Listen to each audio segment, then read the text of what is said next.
I'm scared to close my eyes. I'm scared to open them. We're all gonna die out here. On and on we go. Ugh.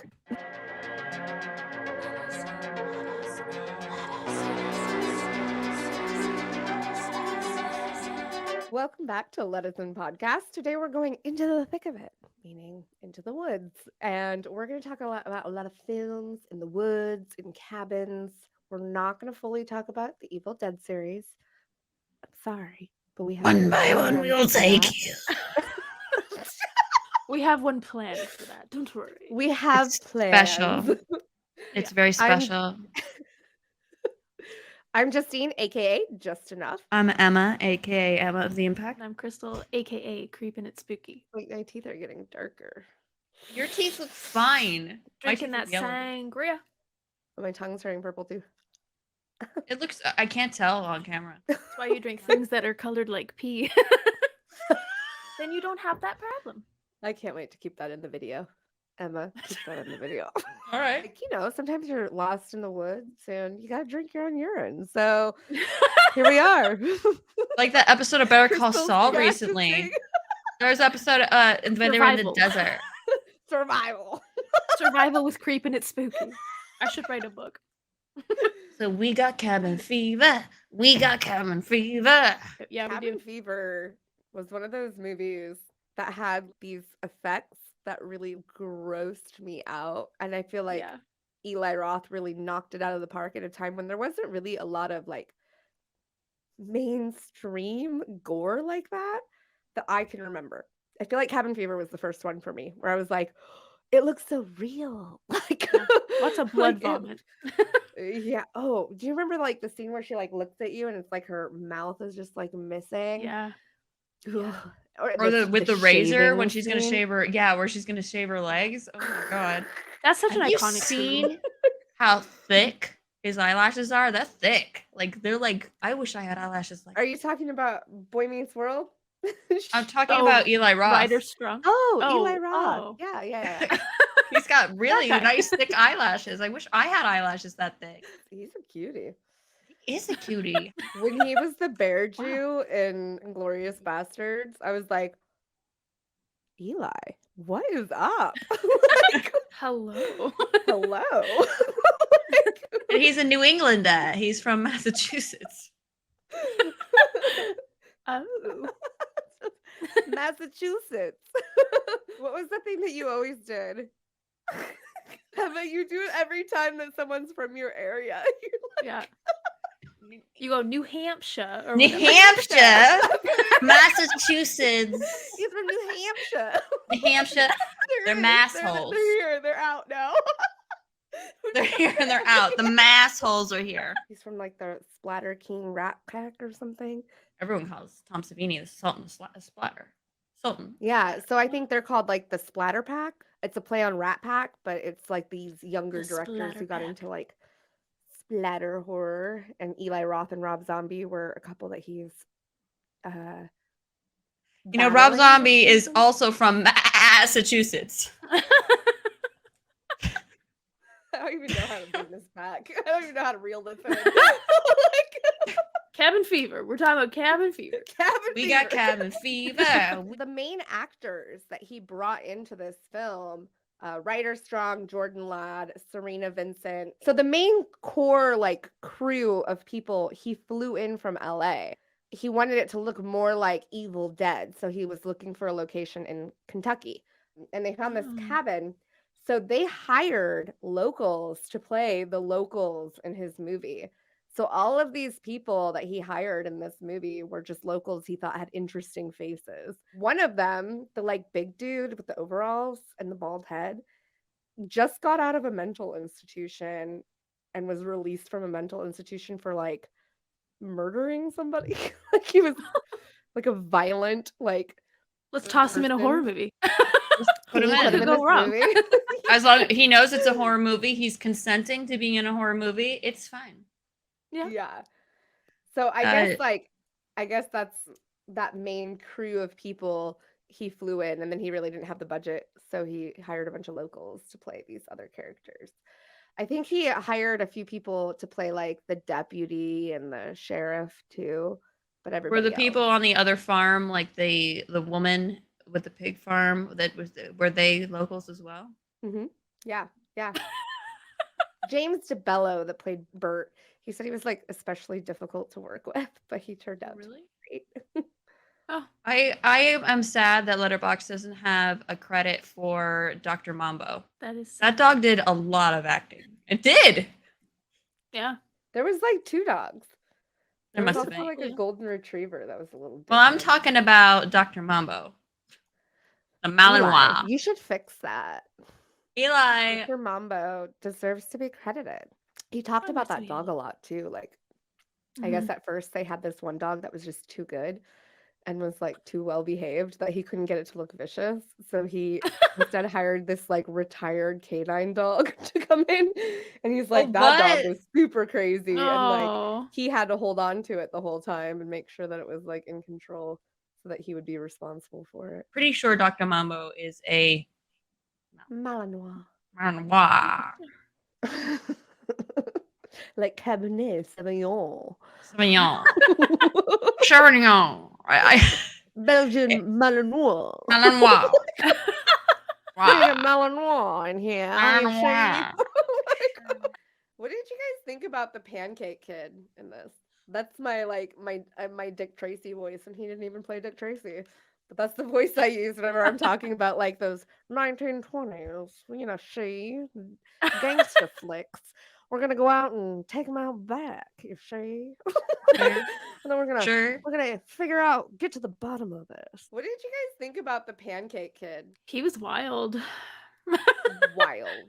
Like a out- feral child. The whole point of Eli Roth doing Cabin Fever was he wanted to make it so gruesome it was ridiculous. And he even like kind of laughed at himself because of how like effed up that sounds, to be like, I want it to be so gory and disgusting it's funny. But that's exactly what he achieved with this film. It's Oh yeah. probably my favorite Eli Roth movie. I just enjoy the characters so much. I think they're so funny. What's that one guy that like just dips out? He's like, peace, grabs the beer and leaves and is like, I'm gonna survive. And he gets the Night of the Living Dead treatment, of course, at the end. Are you talking about Jeff, like the blonde guy? Yeah, the blonde guy. He wears like the cloth over his face. Yeah, he goes in and he takes the beer and he's like, fuck you guys, I'm out. Like, Honestly, he would have survived if he didn't go back. Like he made such a bad decision going back. he was like, I did it. I Yeah. survived. And then like Yeah. that's what I mean. He got the Night of the Living Dead treatment because then they Yeah. got him. You can't drink the water. I'm paranoid enough. I really don't like drinking tap water or any water from somewhere that I'm not used to being around. I don't It's even terrifying. drink water. It's out gonna of be my cabin own fever. faucet. Okay, what's your guys' favorite Eli Roth film? Oh, he's a cameo king. He's been in everything. He was in The Lost World, Jurassic Park, The Horse Whisperer. I'm not a big. I like listening to Eli Roth talk about horror because he's such a big fan. Yeah. Looking at his filmography, I mean, there's not really a film here I really dislike, but I'm not a big fan of Death Wish or The Green Inferno. Felt so derivative of Cannibal Holocaust and Which was all the the- point, I think, too. Yeah. I guess I'd have to say Hostel or probably Hostels or Hostel 2 is probably my favorite. I did really like the Hostels, but I think I prefer. I rewatched Cabin Fever more. Yeah. I did really like Hostel films, but Cabin Fever is the one I think I go to and rewatch them. It had been a while since I saw Cabin Fever again, and it still makes me laugh. I don't know. It's just funny. Yeah. But also, like, ugh. The sex scene in that movie makes me laugh so much. First of all, like, your girlfriend's out in the shed rotting away, and you're going to sleep with her friend. Yeah. Jerk. But like the minute he's hesitating, she's like, shut up. She's like shoving him down on the bed. It is so bizarre. The way she's just like Taken out of context, what you're have doing you guys right now. ever had sex? like, don't pretend again because it doesn't. No, that cat from Animal Crossing does it way better. What? You remember that? It was viral. Camel by camel, and it's like she's grinding. No, I okay, mean, never mind. Our For You pages are very different. Yeah. Never mind. Never mind. It's somebody I'm made like, a parody of it where we can't see anything. It's like from like here up, but she's got a rhythm to her grind. oh, yeah. It's a There cartoon. we go. It's a cartoon. It's not like somebody in a costume. So yeah, Cabin Fever makes me laugh. Yeah, We got Moving cabin on. fever. We got cabin fever. So there's like another like going 80s style horror that you think is really funny, right, Emma? That you have a good time watching. It's a fantastic movie. It's Just no. Don't Go Into the Woods, 1981. It was on the Video Nasties list. Not that that says much, but it was on the Video Nasties list over in England. It was on a few SOV lists, which I have a weakness for, shot on video films of the late 80s into the early 90s. But it is shot on film in Utah. The director was trying to create a more vibrant film atmosphere and people making films in Utah. The movie was supposed to be a very eerie take on you hear all these strange noises while you're trying to go to sleep and you're like imagining what they could be. And it's supposed to be very eerie, and they totally tossed that out of the window. The movie is just a bunch of random wacky kills. We do have main characters, but not really. There's a wild man in the woods going around killing everybody. The cops are awesomely hilarious, like sleepaway camp fake mustache kind of stuff. No one's really an actor in this movie. It's a lot like another movie Really that selling Crystal and it I to me. both watched for this. Slashorette party. Yeah, Crystal and I both watched Slashorette Party, and that was a Slashorette. similar type of fun, right? It was so fun. It was fun, but it was God, those characters. Whew.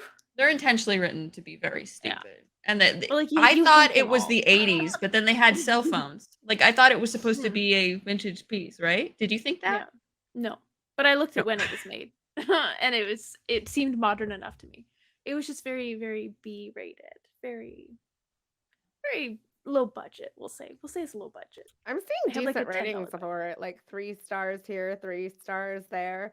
And It then was it's fun. definitely Like, it's made for a very specific audience. It's made for people that love campy horror films, especially Yeah. from the 80s. Yeah. mhm. The characters are intentionally, we already have actors that aren't great at acting, but they're also written to be extremely exaggerated. There's a bachelorette, surprise, surprise, co-ed bachelorette party that they're throwing in a cabin in the woods. Craziness just ensues. People are getting killed, and there's a whole crazy psychiatrist that comes into it, and she has this kind of Zelda from the Poltergeist little voice, and she's just trying to find a date for her sons who have proof that they have a 401k. They have the paperwork in hand. Oh, Wasn't it a that's like the 401k?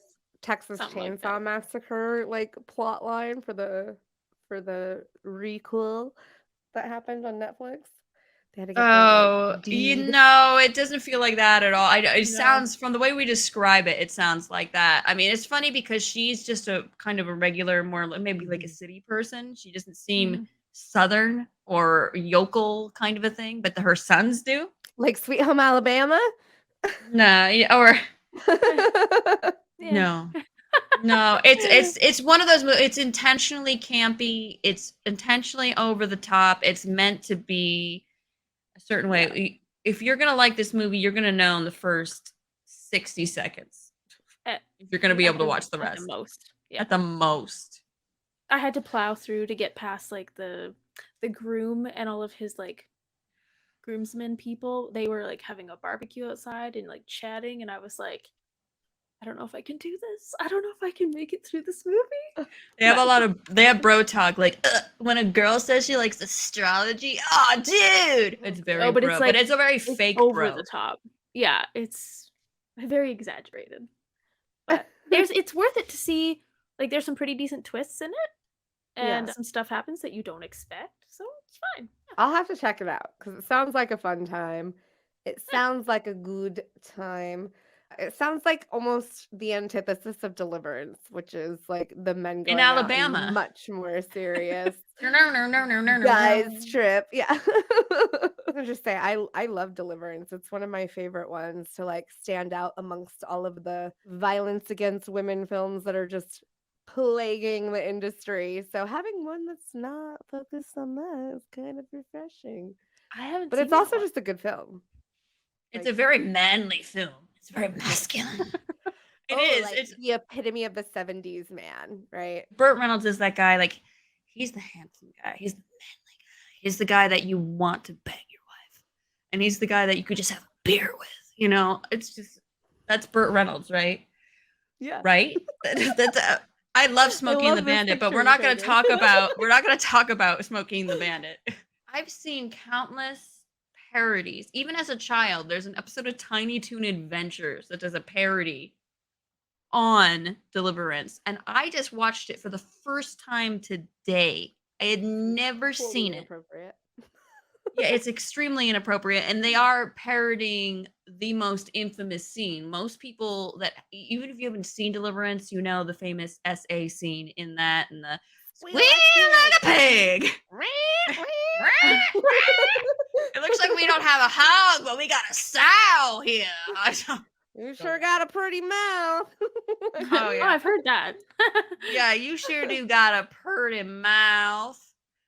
Oh, that's what this is from. Okay. Oh yeah, all of the hillbilly like quips that are out there, the Vernacular? one-liners that people associate with the hillbilly when they're like, oh, he's like a hillbilly, like, you know, Yeah. oh, he's like a hillbilly, you know, you sure got a pretty mouth. Sure He's got like a hillbilly, pretty squeal mouth. like a pig. That's all from Deliverance. All of it. Interesting. I didn't know that. Yeah, It's Deliverance so set the hillbilly tone. well, Deliverance was a perfect movie to watch for this episode because it is about how man is destroying nature. If we destroy nature, where else do we have to go when we've ruined everything else? These four men are all representative of different aspects of humanity that are ruining nature. Yeah. We've got Burt Reynolds, the guy, the cool guy. We've got Beatty, who's the he's the weaker guy. Then we've got Ronnie Cox, who his character is representative of man's conscience, like our conscience and how we deliberate what's right to do.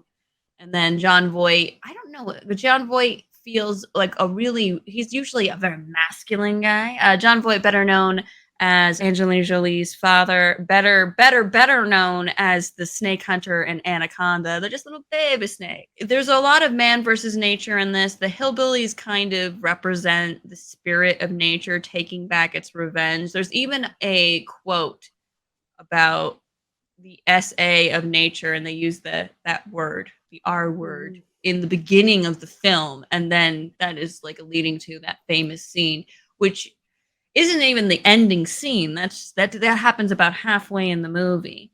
It's kind of a climax or turning point of like the real darkness of the film, I think. It's like its deepest pit of the moment. It's where the whole movie turns. You know, they're having trouble already, but then they encounter the hillbillies. One character gets SA'd while the other is forced to watch and then is going to assumably be SA'd. They kill one of the hillbillies to get away, and then they have this long conversation of, they're like, well, we have to tell the police. Well, what are we going to tell them? And then we'll tell them the truth. And other people are like, no, let's just bury him. So there's a whole morality with that. There's another movie that I watched for this episode that I watched before Deliverance that a lot of people were referencing. Oh, it's like one of those derivatives of Deliverance. It's called Rituals. It's from 1972. It is about 5 doctors that go camping, and they're prepared. They're not like Burt Reynolds' crew that's like, let's just go on the canoe and have a trip. Like, they are not prepared. They're like just going down the river because it's going to get turned into a lake. Like, the river is going to be no more. So, like, before this happens, let's do like a man the river retreat down the river. Like, kind of. Yeah, it's very men being men to be men. And Don't so go into the woods. Rituals is the Canadian Deliverance, but it's not. It has a similar plot. These 5 doctors that go camping together, they're best friends. They wake up one morning to their boots being gone, and then that's when the fighting starts. Yeah, they are going through the woods. You know, that's the character Mitzi says that a lot. In rituals. I actually prefer it to Deliverance because it's more about the human condition and about their relationships in a way that I think is a bit more interesting. The adversary isn't as interesting. It is not. It's not a bad adversary, but I'm not going to give that away since it's not a movie that is seen very much. Fantastic ratings. Everybody's giving it 4 stars or higher. Oh, really?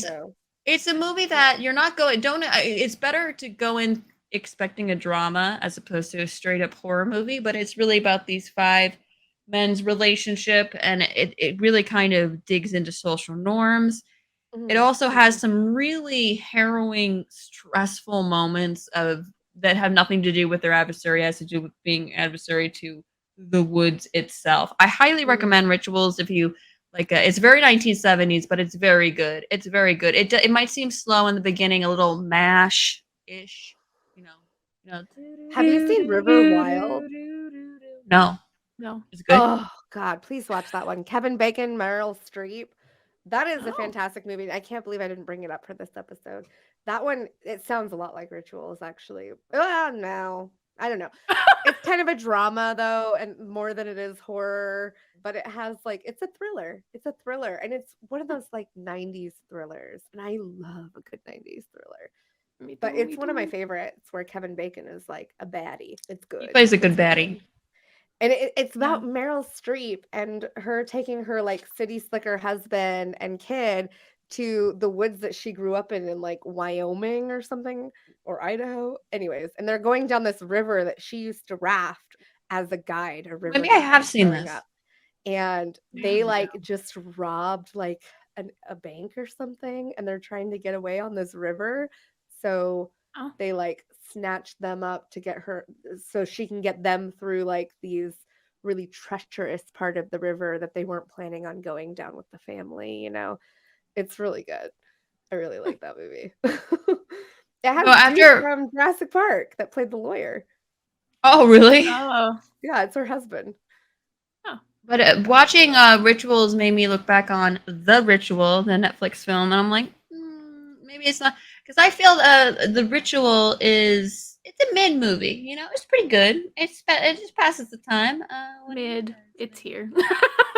You rated it lower than I did. You did. You rated it. This was gonna be something that I knew. You rated it higher. Crystal and I were gonna be a little spicy about because I love this movie.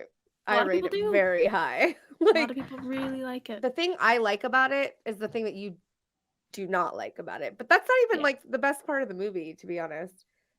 No, and I love the movie up until the creature reveal. I think them getting out in the lost in the forest and then coming across the spooky cabin and knowing there's something out there, they can hear it but they can't see it. I love that. It was working so well. And then did you like the spooky little reveals of the creature in the background and stuff? My favorite part of the movie is when the hand is wrapped around the tree and then you just see it roll around the tree. Love that. Or when they're going up the hill and all of a sudden it just turns and walks away and you're you never would have known it was there a minute ago. I love when movies do that. It's my favorite thing. Yeah. It's so effective. Yeah, I loved that. I also I'm a sucker for culty films, and this is very much a culty film. It has the cult in the woods who've lived for a very long time, so long that some of them are desiccated living corpses that are just permanently very worshiping Chainsaw Massacre. Yeah. Oh, I love that aspect of it. I do agree. I think the film would have been fine without a huge creature reveal.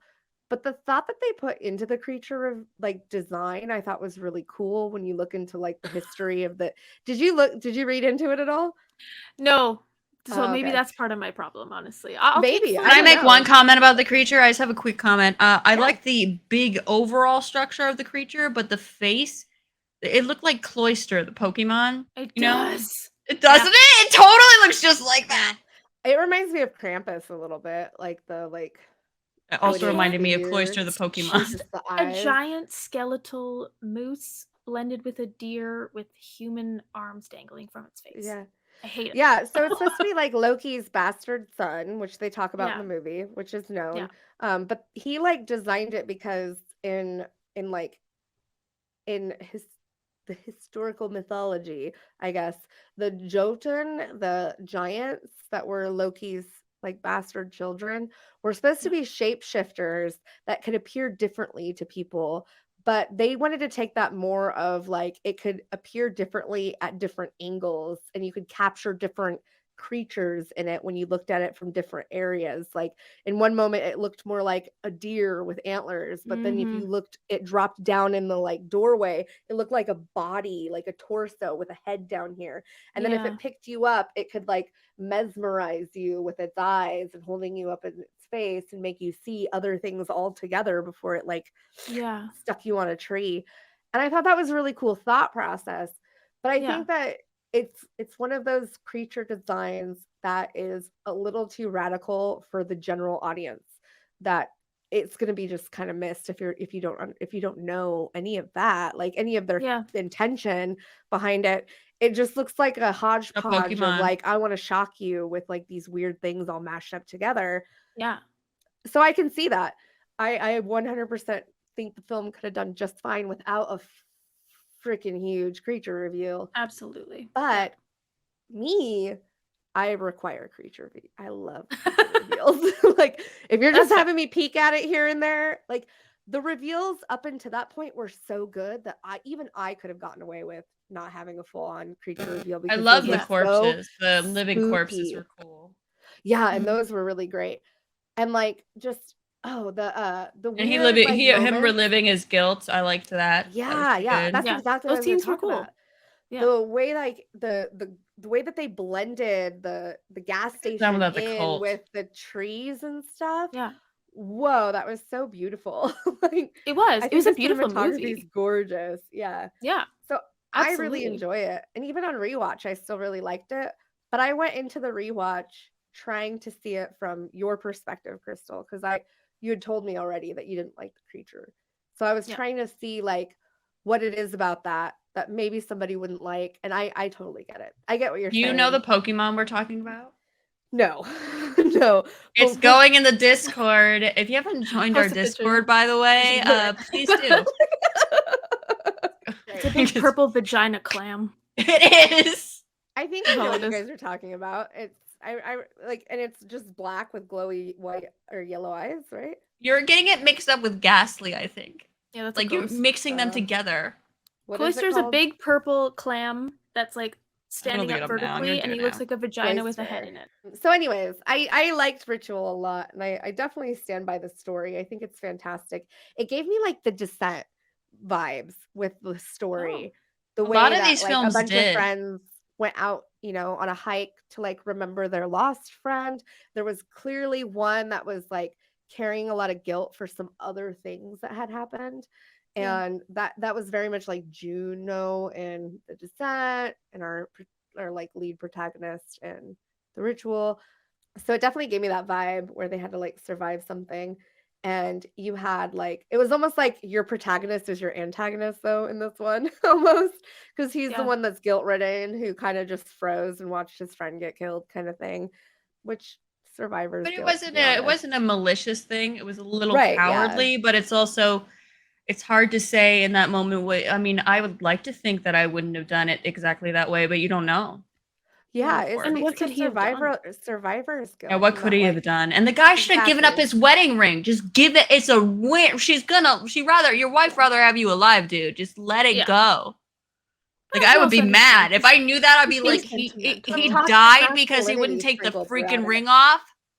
Good riddance Yeah. to him, idiot. I feel like every character in that entire movie really fell prey to their own like hang-ups, the things that Yeah. were like holding them up. And I don't know, maybe it's an allegory for toxic masculinity. Maybe I'm reading into it too much. No, I But think that that's what kind it of felt like. does. It is like that, and it's kind of funny in all of like in rituals, in Deliverance, in the Ritual, and quite a few of these. There's always the guy that's like the whiny guy that's like, the ego. Or there's always the guy that's a little more like he's a little bit more that seems himself as a little bit more intellectual, but he doesn't have the empathy that one of the other guys has. He's like, he's the annoying guy. Like the audience finds him annoying. The other guys, manly archetype tropes almost like. So it's interesting when we see movies that it's just two people. It's just two people in the woods, which we watched. Another new one. I watched a lot of new ones, and you put us onto this one, Justine. It was Backcountry, where it's a couple. Ooh, yeah. Oh yeah. I like Backcountry. I'm a big fan of creature features generally, and Backcountry is, I think, one of the better bear ones that doesn't big old bear. Yeah. This one feels the most grounded out of all of the bear horror films or thrillers out there. I mean, The Edge is great, don't get me wrong.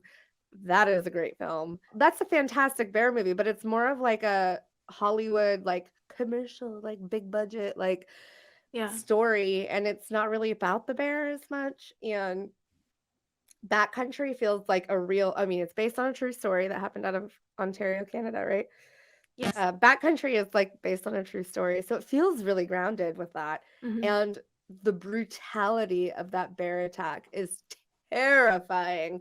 Like, if you're not afraid of bears after watching that movie, like Jaws made you afraid of sharks, I don't know what's wrong with you. That freaked me out. Said I love bears. It didn't make me scared of them. Yeah.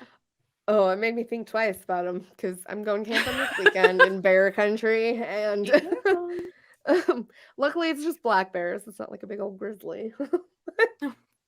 True. But the bear doesn't feel as we get hints and warnings about the bear throughout, so it doesn't feel random. But the bear isn't really the big threat. The big threat, which did my blood boil watching this movie? But it's supposed to. It was effective. It's a couple. The boyfriend character is going to propose to his girlfriend at this special waterfall that he went to in high school, and he doesn't accept any help. He's like, no, we don't need this. We don't need this. We don't need advice. Blah, blah, blah. I know what I'm doing. And he totally doesn't know what he's doing at all. And can't admit it at all. And she doesn't know he's going to propose, obviously. Throughout this whole movie, there's these conversations they have where, like, immediately I would have gone into a fight. Immediately. And she keeps on apologizing to him. There's this one conversation where it comes into, like, the end of the conversation where we get to the scene, and she's saying, yeah, she's a really good artist. You should really see her live. She really performs live well. And it's like, yeah, I don't really think that's my thing. And I'm like, I don't really think being in the woods has been her thing this whole time. She's been doing this for you. It's obvious she's like not totally against being in the woods, but it's not her thing. She's doing this because he really wants to do it, and she's being a good sport, and he can't even go to a freaking concert. Ooh, my blood's boiling. It's like, terrible boyfriend. Terrible. He's not a nice guy. Yeah. And when he thinks he's the nice guy. Like, the Irish guy like pops by and Brad, she's just like ridiculous. talking to him. I would have gone out with him. Yeah. Her boyfriend gets so mad that she's just chatting with him, and I'm like, it's innocent. Calm down for one. But, yeah, you definitely root for this guy getting eaten by the bear. That happens. I did the whole time. Well, and plus, it's like, not he's overt. doing like he's breaking all of the woods rules, all of the like hiking rules, all of the like preparation that they tell you. Like, for someone who grew up in that area in the woods, as someone who grew up in Washington, where we go in the woods quite a lot and camping a lot, those rules matter. They're very important to us. Nobody just shrugs them off. In fact, the people who tend to shrug them off are people who are not familiar with how dangerous camping can be. Even just mild trails in the woods that are typically well marked and regarded, like, people get lost chasing after like a squirrel or a butterfly into the woods and get turned around and cannot find their way back to a trail very easily. So this guy talking about like a lake that he knew of when he was a kid, and he doesn't need a map, he doesn't need to know, like, they don't need to go, they don't need to prepare, like, that's all BS. Like, he obviously hasn't seen the Missing 411 documentaries, so obviously. But anybody that's been camping in a tent once would know most of the rules he breaks. So you don't have to be an expert mountain person. He breaks all the obvious. Like, don't leave the cell phone in the car. Don't get rid of her flare. Don't get rid of the bear spray. Like, he was just like, nah, we don't need any of this helpful stuff. What an idiot. I guess she had the bear spray. It was the flare. He got rid of the flare. I did And get the- mad at her. And her in that phone, and he moment didn't with the tell bear her. spray. He Yeah. left her phone when she wasn't paying attention. He made sure he like grabbed her phone and put it in the car. So when they left, Yeah. she didn't have her phone. Because he And even says, "I straight didn't up want you looking at it. narcissism, I didn't like, want you looking at it I while we're wanted out you here to in nature." disconnect. Like, What an idiot. asshole. It was so satisfying. So satisfying. But I was a little upset that she didn't spray the bear spray when she had it in her hand. Like, what are you just holding it for? Like, spray the shit. But then Didn't she now spray it when thinking he was about in the it, tent? well, she like held it for a long time while he was like getting drug out. She's like, "Oh my god! Oh. Oh my god! Oh my god! Oh my god!" And she's got it in her hand. It's like, Well, yeah, she's got to prepare her. She's got to like, Oh, yeah. oh my god, slowly open. Oh my god, oh my god. And yeah, like Then he's gone. thinking back on it, it's like, oh my god, bear spray. What do I do with it? You're being attacked. Like, Maybe she was like, I hope you get eaten by a bear. I'm going to take my time because you're an serves you idiot. right. Like, Yeah. You're an idiot. Every time that I recognized a forest in this movie, I was like, it looks like Ontario. And it was. Like half of these movies were filmed in Ontario. Right where I live. Backcountry is beautiful. Yeah. It is It's a actually nice. great creature feature. Highly, highly recommend. Well, and the same director brought us Pyewacket. It's genuinely spooky in spots. And it's Adam McDonald, by the way. Adam McDonald, yeah. And it's about a girl who, she summons this Pyewacket demon witch thing, and it ends up, doing bad things to her mom. She didn't think it was going to work. Some moments of, I think, regret on her part. But there was this is one where you see the demon thing in like very little bits, and it's effective. See, that's one where I think it's an effective one, because there's one where like it's all like contortioned over itself and like creeps out of the darkness like into the light, and like then it just like creeps towards her, and I liked that a lot. I thought that was pretty creepy. When her friend came over, and then her friend just was in the car the next morning, is like, just like crying. Yeah. Yeah. I thought it was very effective in that way too. I mean, it's a mother-daughter film. It's a creepy kind of dealing with forces. Black magic you shouldn't be touching. Keep your fingers. Don't tickle the forces you don't understand. No, because you're gonna summon a demon. She's gonna kill your mom, and you're gonna be sad. It serves you right. It serves you right. Don't play with Ouija boards. Don't play with witches. Yeah. Exactly. A recent film that hit Shudder has a similar vibe was Hellbender. Love Hellbender. I really enjoyed I that loved that one so much. It felt like a very serious. Have you seen Deathgasm? It's very like rock based. New Zealand. Also in New Zealand, but it's more like about demons, like and fighting demons. It has much more of a like kids against evil vibe going on, like Goonies.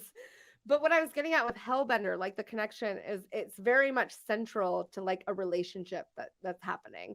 And you can tell that with the mother and daughter. They're in a band, and like her mom is so cool. Like she's like that cool witchy woman that lives like on the land in the woods and like likes rock music. Like I don't know. It's a cool relationship. And like the way it ends and the way it turns is so good. Like what it turns out that they are, I found really interesting. I found like the effects really cool. The way she like snaps and the dude just like explodes. And the way the reveal that the daughter was like eating people and had like a hole in the ground of like lined with like blood and body parts, and her mom just kind of crawled through it. It was all dark and stuff. That whole scene was really dark and really freaky, but it felt like such a good ending. It was a very good ending, I thought. You rarely get that with movies where it ends on a dark note that is satisfying. Like where you almost root for the person to go bad because it's like this satisfying like release that you get in a movie, you know? And sometimes they don't do that. They end up like tying it up and making them a villain and just wrapping it up like they're the bad guy and let's end that, and like they lose or they choose not to go evil or dark. And I find it incredibly satisfying when movies are like, we're going full dark, full evil, they're gonna win. I think Hellbender she's felt not sad. satisfying as opposed to just going dark, because from the daughter's perspective, she felt like once she found out about the real world, and then eventually, because her mother kept from her that they were not just regular human beings, they Right. weren't humans at all. So her mother keeping that information from her to protect her, but keeping her that information from her and keeping her from the real world felt like betrayal. It felt like she was imprisoned. So then the ending kind of comes to like it's more of like a tit for tat. Like now the mother knowing that her daughter knows for her to create another life, which she has to eat the mother, and she's gonna eventually do that. But whenever she thinks it's the right time. So it doesn't feel justified, but it makes sense for the character. It's not just to be bad. It feels like she has this. It's the natural way of their species, and also it kind of like she's doing what she feels like she's doing to her mother, what her mother did to her, and what she did to her mother, the grandmother. Totally. Yeah. So that's exactly what I mean. Why it's so satisfying that instead this happens with vampire movies a lot, and it drives me crazy where they like villainize the vampires for being vampires, but they also make them really cool and attractive. Like we're not supposed to root for them. And at the end, like the person's like, I don't want to be a vampire. You guys are evil. You do bad things. You eat people. Like, no, like I want to be a vampire. Sign me up. And this girl at the end of this movie is like, no, this is what we are. We are like the apex predator. This is who we are. These people are fucking shit. I just met them finally, and I don't really like them. I thought I liked one of them, but like she turned out to be rude. So I ate her, and I feel powerful from it. Like, I love that they embrace that. It's like they embraced who they are. It's just like you're the living daughter in the dark does. Ages. Yeah, she does. She feels like she was like the new age generation when she was young, of like, we're not going to be like outright demons that just eat everybody and everything anymore. We're going to like control it more. And then, the daughter wants to go back to the old roots. It was very much a vampire story. That's what I mean. Like, you have the old vampires who are like, we protect ourselves. We protect ourselves by living in secrecy and not being all powerful and like in control and eating everybody that we want to because we can. And she was like the new age vampire, like, but we're like the better species and we shouldn't be afraid and we should embrace who we are. And like, you shouldn't make me feel ashamed for that. I'm going to bring you into the new age kind of thing is what it felt like. And but with like demon witches. It's like you can't control something that's natural with diplomacy and bureaucracy as much as you think you want to. Yeah. What else I loved about that movie was it felt very much at home with the people that I know here in Washington, which maybe if you're in Canada, you might feel this way too. But we have a lot of like woodsy hippies who are like a forest hippie where I scavenge for my own food. I forage. I'm from British Columbia. I absolutely understand this. I'm from right above you, so that whole west. Yeah. So you know what I'm talking about. Absolutely. There are people just like this woman, this mom around everywhere. Like everywhere. And so she reminded me so much of people that I know, like here in Washington. And I'm like, oh, she's cool. Like I dig this chick. And I get so tired of seeing portrayals of this type of person in a really bad light where they like make them out to be really dumb, like ditzy hippies who don't know anything. Pseudo-intellectuals. That's usually how they're portrayed. Yeah. Like the people in Green Inferno that are going down to the jungle to like save people from, like those pseudo hippies. Yeah, exactly. Pseudo-intellectual hippies. Yeah. I hate that because the people I know here who are like hippies are borderline like alternative medicine only hippies. And then like the foragers who just want to like live off the grid and be at one with nature. But it's not ridiculous. When you say it out loud and you think about these archetypes that are portrayed in media, it sounds silly like when you hear it. But the way that they portrayed this mom in Hellbender felt so real and grounded that she was cool. Like she was so cool to me. Like But she reminded me of the older ladies, like my neighbors in Oregon and stuff, who would always like be like, "Oh, I had too many yams in my harvest yesterday. You want some yams?" Yeah. Yeah. And I would also just be love that like it's smoking pot on their porch and hand me a basket of yams. yeah. I can some some yams. blackberries I found last night on my walk through the woods when I was trying to contemplate the stars. Do you want some blackberries? Hellbender was also like a family production, so like they're all related. Like the I didn't know mom that. and the daughter, yeah, like they just did all this themselves, and they were related. So that's why their relationship, I think, feels so real. It does. It is. And it feels like who they all are, like who they really are. Yeah. I think it's one of my favorite recent surprise films that I just did not expect to be as good as it was. I love the ending. I thought the ending was great. They really It landed is that so ending really good. well. A lot of people are like, "Wow, this movie took me by surprise." Like 4+ stars. I was surprised by it too. I didn't think I was gonna like it as much as I did. Yeah, I gave it 4 stars. I was like, "F, this movie is cool. I love a horror that embraces the darkness." This had a perfect ending. The whole film felt balanced with humor, coming of age, and wickedness. Well, why not go into the Blair Witch Project since we're talking about witches? Yes. Yes. Now's my time to shine. Vindicated. It's found footage.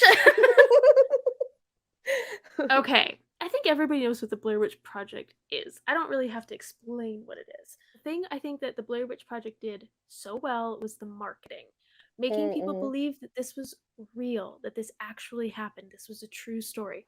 These found footage tapes were from these 3 campers that got lost in the woods, and they're dead. I think that was done spectacularly. And it became such a phenomenon for that time because it was like the internet was a thing, but it was like before social media, before you could go online and see like all the spoilers and people ruining that this is a true story thing for them. Yeah. It was before I think YouTube, right? Because YouTube came out in like Oh, yeah. 2004 and Blair Witch was 1999, something like that. Yeah, super late 90s, yeah. Yeah, and it Yeah, but also 100%. yeah. Oh yeah, 100%. It's like you just woke up. It was like you were asleep. 100%. There was Sure. like that thing going on the whole time, and I was trying to make sure it wasn't my mic where it was at. Because you're right, the marketing was fantastic on that movie. Well, the and I do marketing was remember fantastic. it very well. Like, Yeah, me too. I lived in the woods at the time, which is my like one. I'm not like a hater of the Blair Witch Project.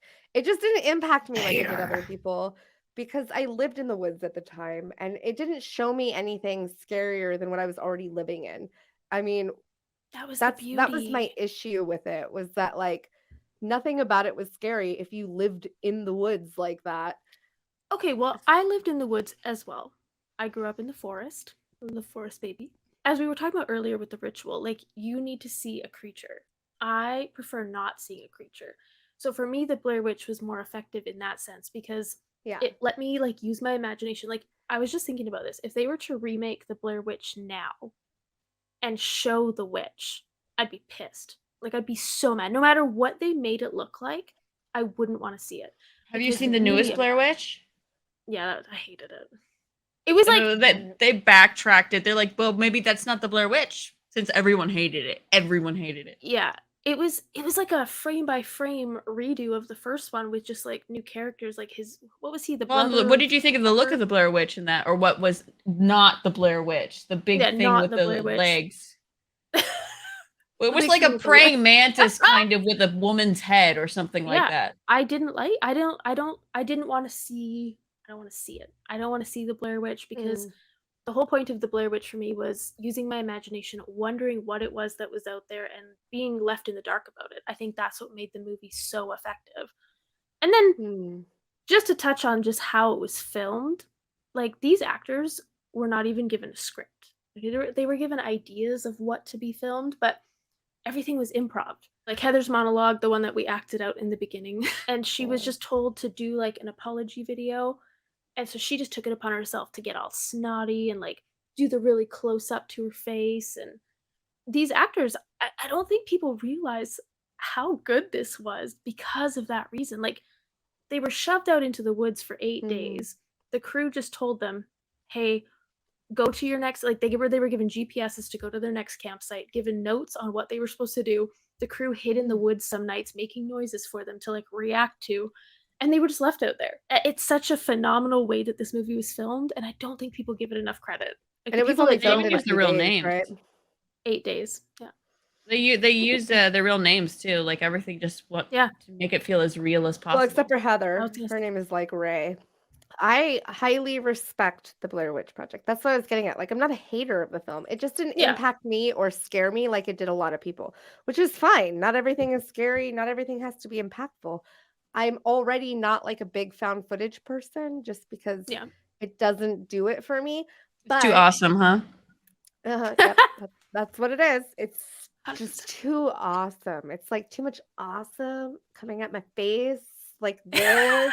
I know you're being I love the Okay. awesome of found footage just squirting and dripping all over my face, just like that Me found too. Like, footage let's feel. put it on there, like, give me all the found footage. It's Oh. staying in. It is. It's not my favorite. It didn't do it for me, but I do highly respect the marketing, what they did for Yeah. found footage. I think that they repopularized it for sure.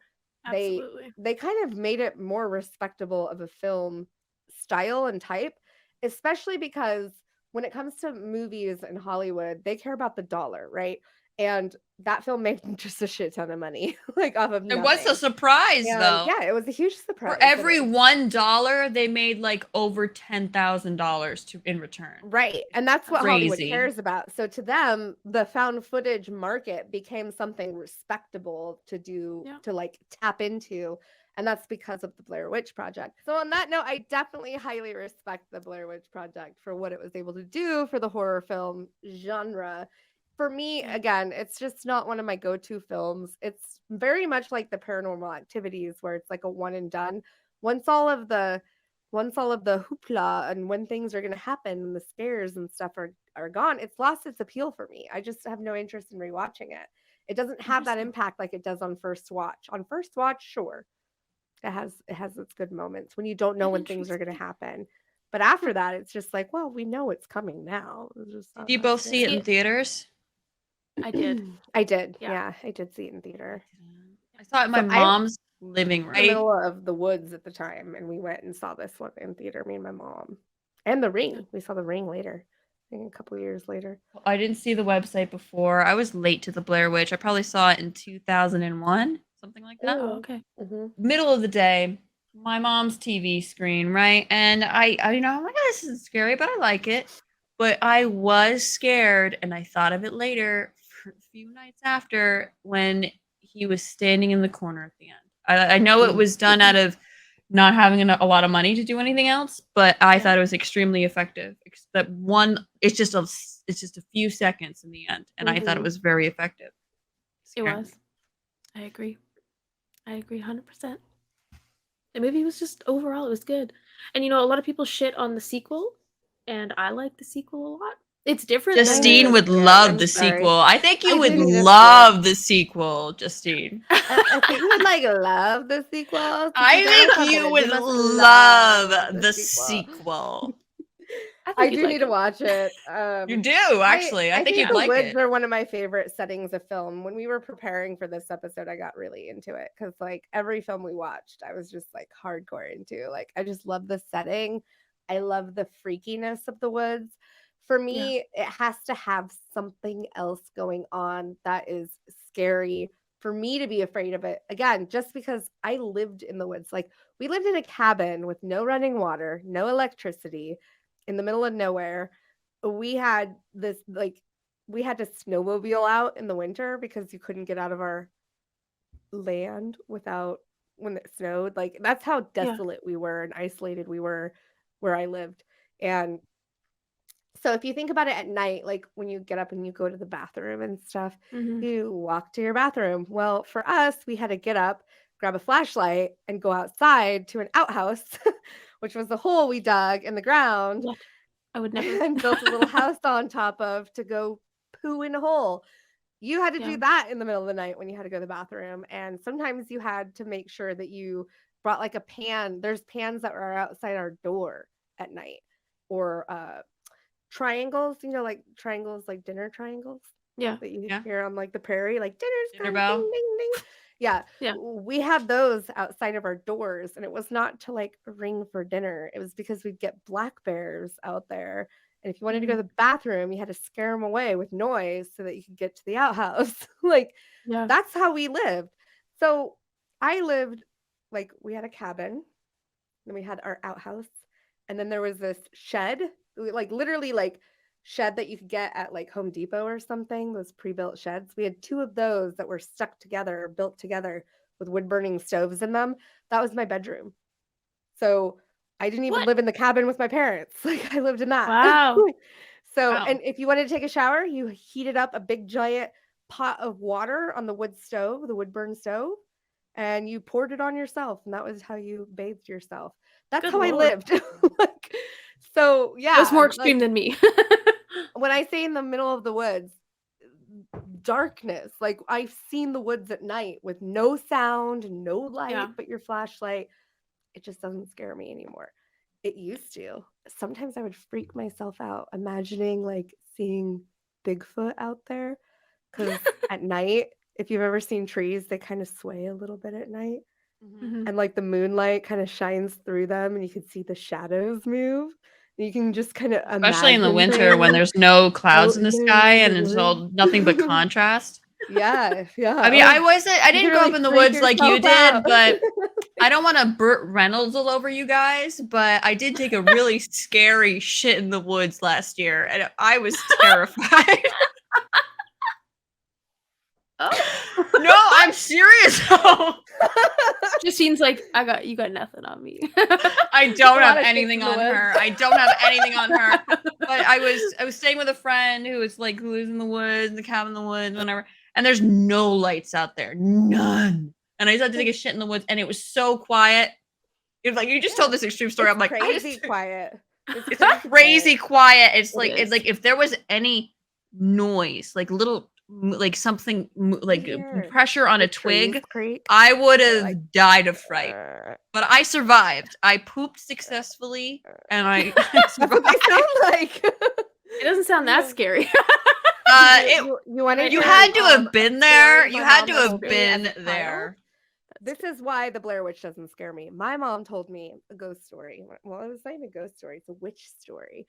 When I was a child, she swears up and down this is a true story that her and her uncles experienced when they went on a guided hike on Mount Rainier in the middle of the winter time, and they got caught in a blizzard.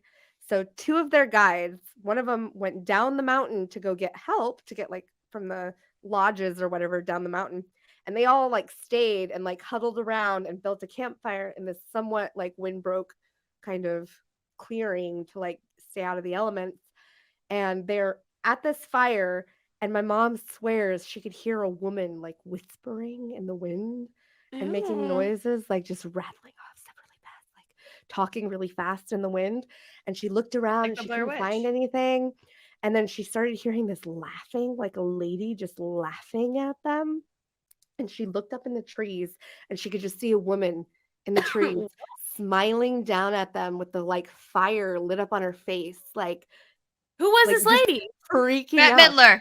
Up in the trees. She doesn't know. She just, it was this old, freaky, scary looking lady who was just like smiling down at her as the fire lit up. And she was just, she could see was her face in the tree branches, just smiling Ew, and I staring would down at her. vomit everywhere. And she was like, all I could hear was whispering, but her mouth wasn't moving. And so like she Was like your mom high? no, they were just hiking. They were just on a guided hike. Oh, right. Up in She Mount Rainier. dehydrated. And so she hits her brother, my uncle, and she's like, oh my God, look. And like the lady was gone. And like her brother was Did like, she actually see like a flesh Did you hear face, it? or she Did you just hear the saw lady it laughing? shaped in the trees? No, she saw a face. Like she saw her face clear as day, like as someone Was she else like just standing sitting in over the her, or just like above? up in the trees. Like, have you ever sat at a fire and you could look up at the trees and you see they're all lit Yeah. up by the flames? That's what Yeah. it looked like. But she was looking down at them in one of those trees through like a break in the branches and was just smiling and staring at her. Ew, that's a horror movie. We should make that a horror movie. Yeah. Yeah. sure. So I hear stories like that around a fucking campfire at 7 years old growing up. And then you throw the Blair Witch Project at me, and I'm just like, you should hear what my Well, mom it was went only the through. ending that scared me. The rest of it was enjoyable. It didn't scare me, but it was a very good movie. I thought it was very good. Yeah. Very Yeah, different. like it didn't traumatize me. Thanks, Mom.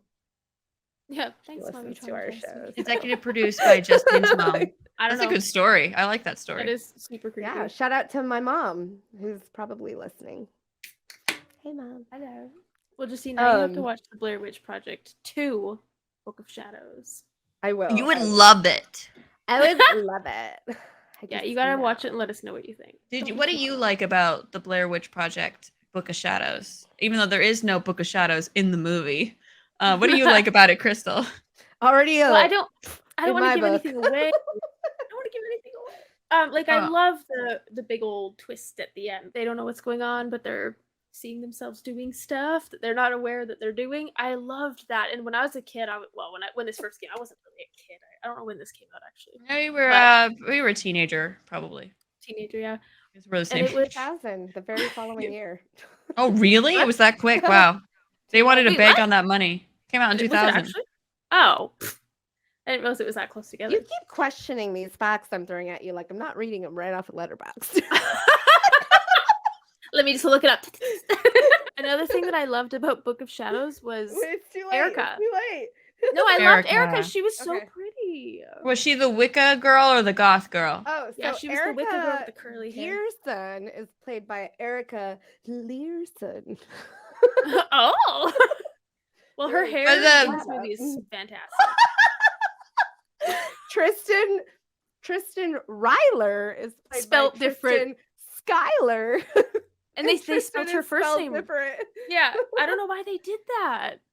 Because Weird, though. Tristine is freaking stupid. Tristan? Sorry. I would think it would be Tristine, but Wouldn't it be Tristan? like Tristan? it is. It like is Tristan. Justine. Oh. Yeah, that's why I said Tristine. Yeah, you're totally right. That's what I'm saying. Yeah. Like it's stupid. Stupid. It's stupid. Who would think that's Tristan? Even idiot. Ryan Parker is played by Stephen Barker Turner. What on earth? Sheriff Cravens is played by Lanny Flattery. Do you know who the sheriff is based off of? Sorry. No. I thought that was funny. Thank So the you for laughing. director of Are you all right, Justine? Are you all right? Are you gonna be all right? I don't I know. was so proud of that delivery. Come on. out comes that towel. You know she's having a good time when that towel comes out. I know. Are you okay? Come on. You know, she's having a good time when that tail comes out. The director of this movie, Book of Shadows, directed a documentary, Paradise Lost. Do you guys know that documentary? Yeah. About the West Memphis 3? Yep. So he had done that before Book of Shadows, and he based the sheriff off of Byers, one of the stepfathers of one of the West Memphis 3 boys, who was a big suspect and also a very loud voice in the whole trials that went down for the West Memphis 3. So he's based off of a real life person. It was supposed to be a mashup of Jacob's Ladder and the Kashi Miike audition. It was supposed to be like that. It was supposed to be set up that it's like audition where the movie feels kind of silly and not and like a whole different movie, not like a horror movie at all until one very certain point. But there was a lot of production meddling. But I still think it's a fun movie after all, and I'm going to stay to Crystal's code of not ruining it. I do recommend watch it, not expecting it to be anything like the Blair Witch. It's not the same at all. It's not the same. Think of it as a separate movie. And also, it's more of a commentary about the hullabaloo the Blair Witch Project movie created. Yeah. So it's like a commentary on top of it. It was supposed to be a movie where you're not supposed to know like what happened. You're not supposed to know, was it a fever dream? Was this a shared delusion? Is there a Blair Witch? It's supposed to be more ambiguous. I'm gonna have to check it out because it does sound like a movie. I think you definitely would Yeah. love it. You would love it. You know, that whole ending description reminds me a lot of one of my favorite movies. She rubbed the ever. poker. That was a movie set up to make you feel like you were watching a different movie, like you were in the wrong theater and you didn't know what you were watching. It was supposed to confuse you because it opens up with these two guys on kind of like a golf cart thing, just driving, talking about life, just about shooting the shit, you know, like two work Baby guys. proof and in their your house. sentence The when they Swedish person. finish, there's like boom, cabin in the woods. One of my it's my favorite movie of all time. Show us Favorite. the shirt. Yeah. Show us the shirt. Show us the full. Show us the shirt. Model the shirt. Yes. Ugh, I can't. Good enough. You could join our Discord and it's in there. Check it out. Check it So this movie is one of my favorite movies of all time. If He Who Shall Not Be Named and Drew Goddard wrote this movie in I was like, Voldemort? I was like, why is he? Joss I get it. Whedon. Yeah. All right. Voldemort-esque. I caught on. They wrote this movie in like 3 days in like a motel to see how quick they could write a movie. And it was like their own little challenge to each other. But he actually stated, again, Yeah. he who should not be named, not Drew Goddard, stated that this was supposed to be like a loving hate letter to the genre. 100%. It felt like if you hate horror, you'll take from this like all of the ways that it kind of makes fun of the genre. But if you love horror, you'll take away from it like all the ways that it pays homage to the genre and like hits all of the notes. The big reveal moment in the elevator when you're starting to see all these different like cubes of creatures and stuff like around them, and you're discovering with these characters what is happening below the surface. That moment, it's like a giant Easter egg hunt. It's like every moment you're like, Yes. oh, that's from that one movie. Like that's Hellraiser. That's Evil Dead. Like One of my every moment's so favorite cool. ones in that is when everything's loose from the cubicles and we see a glimpse of the doctors from the remake of House on Haunted Hill. I thought that was a really, really nice, delicious Oh, there's so delicious many good reference. ones. Like the unicorn that like stabs dude. Like, Yeah. the clown that's like like shoots her and he's like like I love that moment too. Yeah, the elevator scene where it's like, let's get this party started, and she hits it, and it's fucking fantastic from there on. It felt I feel like that itself was a commentary on the Deus Ex Machina in films, like that there's actually a button near the elevators and like in a basic control room to open all the it's meant to be like I saw someone complaining about it and I saw someone praising it. So there's different thoughts on it, but it is very much intentional. Everything is intentional, and it's intentional for that Deus Ex Machina when they like the hand of God comes in. And it's like that idea, like in movies there would never be a button like that in real life. So in a movie, it's that makes commentary on unrealistic horror movies. It's perfect. It is. I just was like reminiscing about that one trivia question where we were playing with that Trivial Pursuit cards. What appendage came out at the end of the film? And Chris. Oh, yeah. Penis. Yeah. What was the answer? Was it a tentacle? It's a hand. The hand. Oh, it's a hand. Big Whatever. old giant hand. I think it's Kronos' hand, isn't it? Kronos? That sounds right to me. Well, the ancient ones, that's us. We are the ancient ones, the audience. That's how I always took it. I always took it that we are the ancient ones, that horror films are sacrifices to entertain us. That's how I've always taken it. But I mean, people take what they want from it. Just like you said, some people hate some of these like on the nose moments or these like winks at us. Some people hate that and they enjoy hating it, which is why they still enjoy the film. But then there's some people, you know who you are, who don't like Cabin in the Woods because it's too predictable or ridiculous. Well. I hate to say this. I like I'm not like a gatekeeper, but you're fucking wrong. I think it's a great movie. I think there's so many good moments in the movie, but I can't give it a perfect score because the time when they spend in the cabin, I wanted more to happen during the cabin part.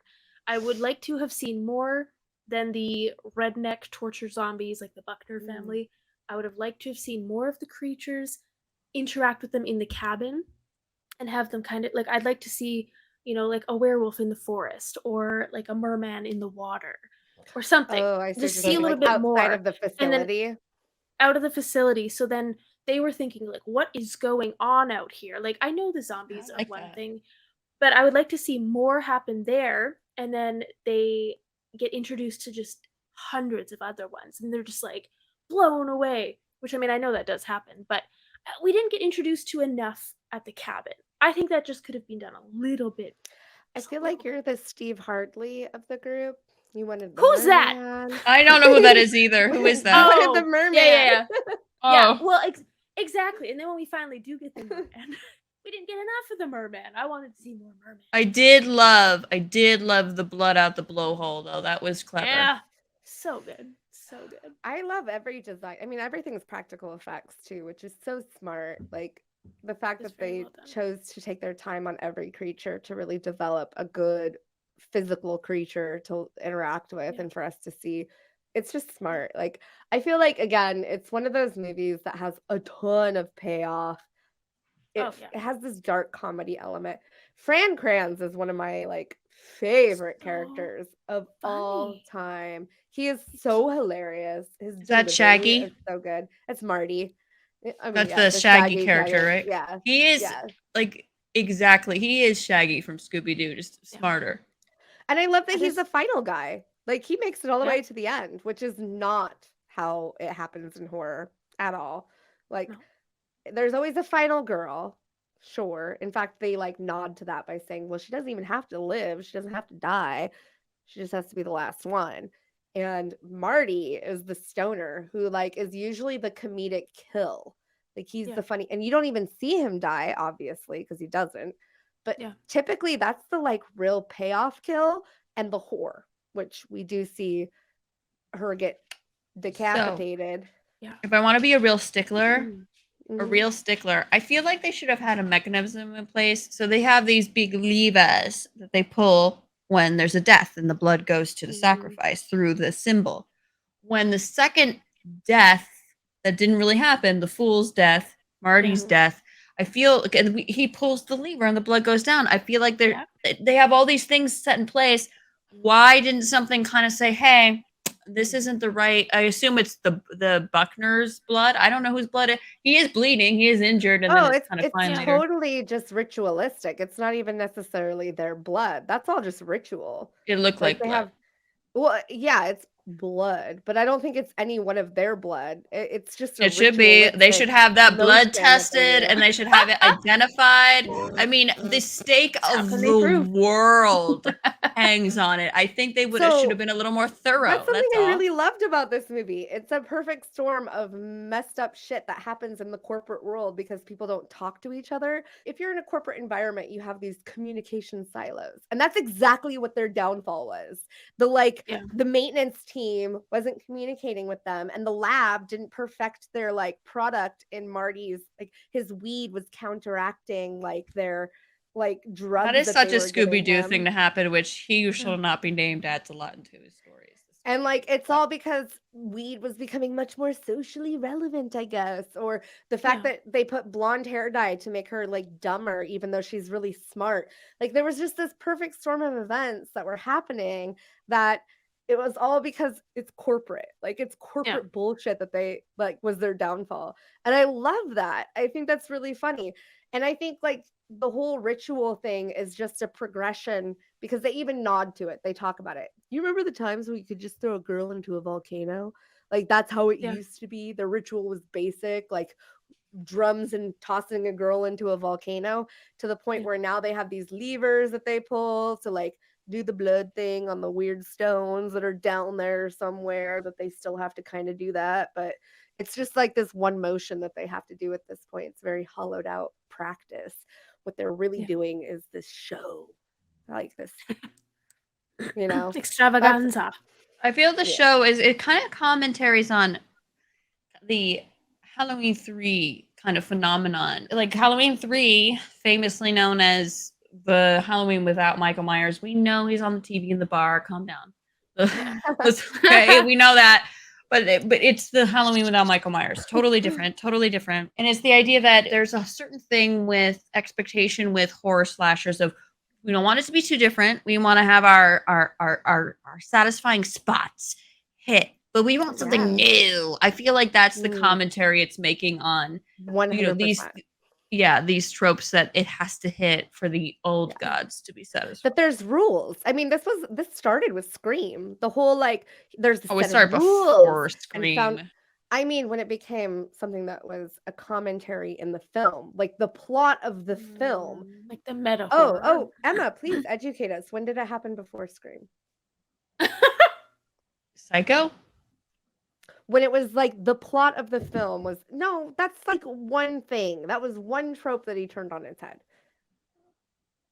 I'm talking about like where Scream was so self-aware. It laid out the fundamentals of horror, the tropes, the rules, everything. But it's Men, Women, and Chainsaws, the book that came out in the early 90s. It's what coined what the final girl was. It was before Scream. Okay, I'm talking about movies. Okay. I'm talking about So if we have a Scream episode Scream where all three of us started are here, I don't dislike Scream. I like Scream, but compared to Crystal and Justine, I seem like a hater. I gotta say, I like Scream, but I love Scream. So my point is, Scream popularized the idea of meta self-aware humor when it came to horror, we'll go with that. where it laid out the foundation and the fundamentals of horror and every trope and every nod and note that was supposed to be hit. Then it did it in its own film where it followed all of those things that it just laid out for you. Cabin in the Woods does the exact same thing, and it is very much like you said, like this commentary on you want things to be exactly the same but then complain about them not being different, or we get the same thing over and over again. But if you don't like let there be a final girl, or you kill off the final girl, or you don't kill off the horror or whatever, then we just are up in arms about it. And I feel like Cabin in the Woods hit that so well that it polarized people. There are people who hate that film and people who love that film. There's not a lot of in between, unless they happen to be like hardcore film watchers, people who like can understand the nuance but just don't like the movie. I just want to say my favorite part of Cabin in the Woods is when Marty says, "I'm drawing a line in the fucking sand here. Do not read the Latin." I love that part. I just had to throw that in there because I love that part. And he's so smart. And very aware. Very aware. Puppeteers. He's like the audience in that scene. It's like the audience who say, "Don't go upstairs. Don't run to the basement. Don't do this. Yeah. Don't read the Latin." It's like, just, you know what? We don't need to hear it. He's the Randy of Cabin in the Woods. Yes. This is the new iteration of meta horror that Scream did in the 90s. Cabin in the Woods did in the 2010s. Yeah. That was my point. I got it. Yeah, Emma. Just kidding. Oh, wait, I'm just a hater. I'm just a hater. No, you're not. So Dana, she wasn't actually a virgin. No, she wasn't. She had a whole thing with a professor. Because I was saying she was with her professor in the beginning, so I was like, why was she being casted as like the virgin girl when she wasn't even the virgin? Well, Sigourney said we get as close as to what we can get. Did I just miss that in the movie? They address it because Chris Hemsworth is not an athlete jock either. He's like a smart dude. He's on a full academic scholarship. That's right. Yes. And they're pumping hormones and drugs and stuff in there to make them like feel more like what they aren't. And they did that with her blonde hair dye. They pumped hormones to make him more like and the other guy was wearing glasses to read the Latin in the book when he wasn't wearing glasses at all. And the other part of the movie, like he's being the book nerd. Yeah. The scholar, that's right. That's right. Like they do address it. They say they can't get they take what they can get and they just make close it enough. Because there isn't really any virgins nowadays. Gotcha. Okay. Yeah, like she's been with her boyfriend for a long time too. Like she's not like a whore. She's like in a committed relationship with Yeah. Chris Hemsworth's characters. I remember watching Cabin in the Woods and hearing Sigourney Weaver's voice over the intercom and being like, "Oh, Yeah. that's Ripley. That's Ripley. That's You can Ripley, everybody. recognize That's it. Ripley." Yeah. Like, you Yeah. know, you just know. Did it's everyone her. hear that? Did everyone? Is it just, That's "Babe, Ripley. that's Sigourney Weaver." That is Miss Weaver. The Queen, Ripley. I mean, she has a very recognizable voice, though. Like you could tell right away. Well, Emma, what did you think of Ravenous? I'll just add it to I my haven't. watch I list. didn't rewatch it recently, but I think it's really good. I like the. I really. It's a good cannibal movie. That's not a It's twist, a cannibal is it? It's movie. Oh, not a you just twist. gave it away. Oh. No, I know. I'm like, oh shit, was Panic. that something we didn't know? It's I'm well like, known that Ravenous is like a play on the Donner Party. So if you don't, you would know that. a if you very just light watched play the on it, movie. yeah. I mean, it's literally called Ravenous. I'm writing down that I need to watch Ravenous. You do. It has Love Guy that Pearce show. and Robert Carlyle in it, and it's And I Jeffrey love Jones, Robert yeah. Carlyle. Yes, Robert Carlyle. and this is is my one of his favorite. like coolest performances, in my opinion. It's so It's good, and it's Dawn directed from by 28 Weeks Antonia Later. Bird, so it's like female directed film too. Ooh, I'm gonna check it It's out. one of my written on favorites. It's written on my Super list. good. So I don't want to talk about it too much because there's a lot of really good moments, and like the villain reveal is really good. So I don't want to talk about that. Yeah, I'm literally saying like I'm trying to coded communicate with Emma telepathically. But we're not going to talk about the villain reveal, but I will say like Guy Pearce's like performance in the movie. I don't know if I've seen such good range on him, and I think the idea I like of Confidential. He's really good range in that. yeah, I mean, yeah, he's a fantastic actor in everything he does. In this movie, around the soldier like arc, it's an interesting protagonist because typically you get the like super soldier as like the main protagonist, and he's actually kind of disgraced for being moral. He's like a moral guy with like good moral compass, and he's kind of being disgraced for it and kicked to the side, and that is your protagonist and where you come in on his storyline. And I think that's really good. You even got like a little role from David Arquette in it, which is cool. I like it. But this is very like frontier, like kind of US Army going into the Wild West, exploring out yonder. Yeah. And like Burt Reynolds is not in it though. it does have like the Oh. play on the Donner Party and like the Wendigo lore. And this is one of the Okay. few films that actually touches on the Wendigo lore a bit. I think Wendigos, like mermaids, are like a really underrepresented like folklore in horror that needs to be tapped. It's a Native American lore, Mhm. and it's not supposed to be something that's discussed outside of the community. I think nowadays, where we do have more technology, we'll get something like the ritual. The ritual Antlers monster is reminded what me it's was a about. little Wendigo-ish, Yeah. except It for the was. face. And the idea of like the skinwalking kind of, and it's not a skinwalker. I know that there's difference between Wendigos and skinwalkers, but it's very much a North American cryptid that is well known, and it is from Native American folklore. But there is also like a commonality in other folklore. It's one of those common strings that I find so interesting about folklore. Like when you find those few cryptids that are like strung throughout the world in slightly different variations, and it makes you wonder if they're real because of that. Like the fact that they're Yeah. like around the world. But they the have something Wendigo, the thing similar. about that I understand from the Wendigo is it's very tied to the ideology of don't eat people. It Oh, really yeah. is. Like It's it like the corrupts you. don't Like the meat corrupts you. Yeah. Yeah. like even if Totally. you're desperate, like you are in the middle of the woods dying, don't Yeah. do it. Kind Don't of a do thing. it. Yeah. Don't do Yeah. it. And yeah, exactly. do And it. that's actually something that I I don't think want to die. Not like enjoy it, but I don't want to die. I'd do it. I'd eat I a would leaf. not do it because Oh no, I know wouldn't too kill many other somebody things to you could eat them.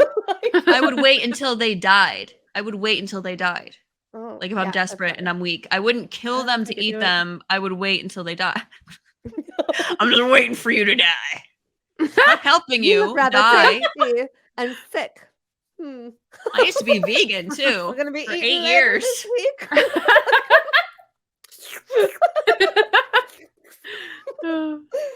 Oh, I think that's actually something that Antlers missed because Mhm. they did not include that aspect whatsoever. But they told a No. Wendigo story. But there was no bit of cannibalism that was discussed outside of like full turning. But they were like already sick with it.